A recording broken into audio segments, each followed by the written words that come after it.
संगी और इधर फरेगा ठियारी रखी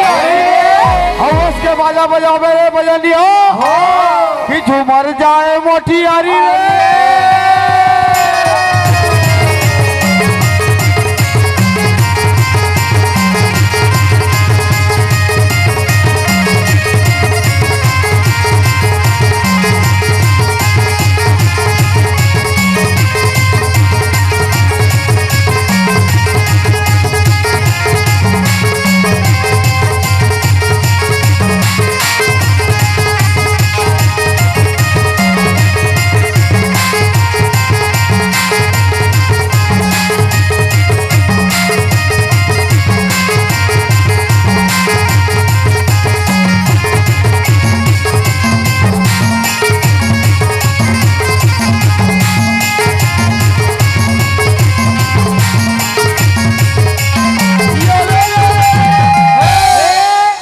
गिट्टी के गिट्टी संगवारी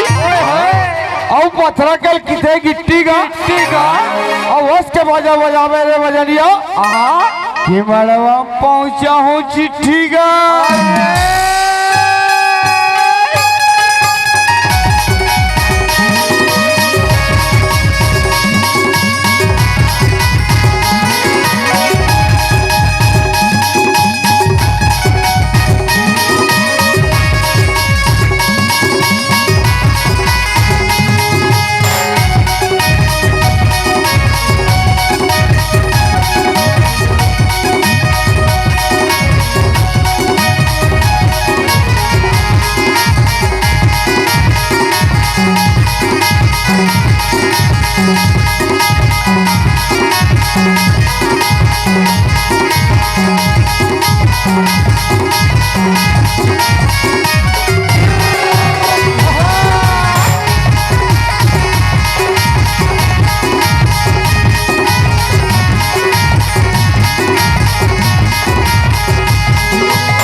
चलो चलो हम बरातिया के हाथ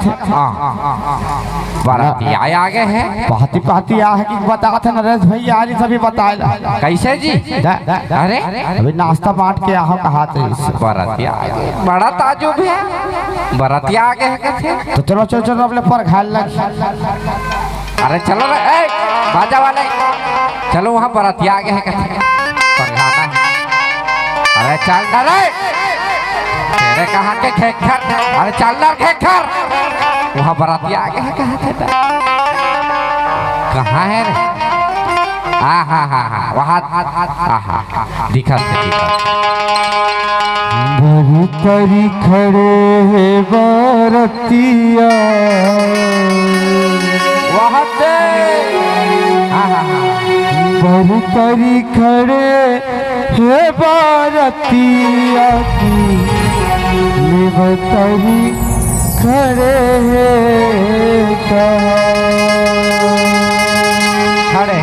हैं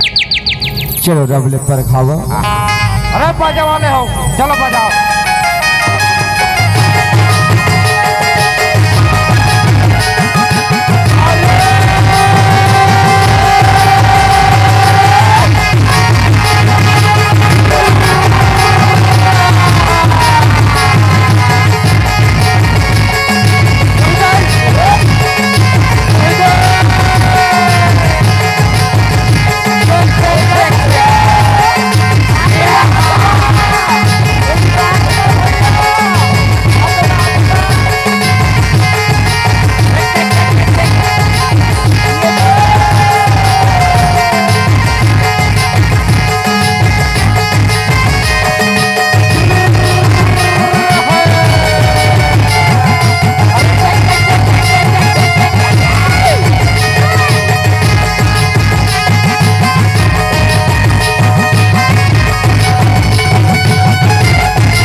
मोरनिया हो रे हो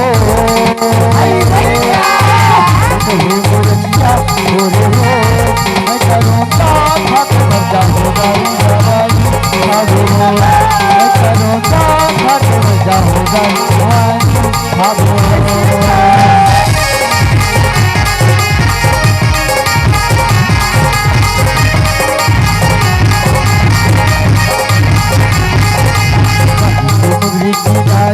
करे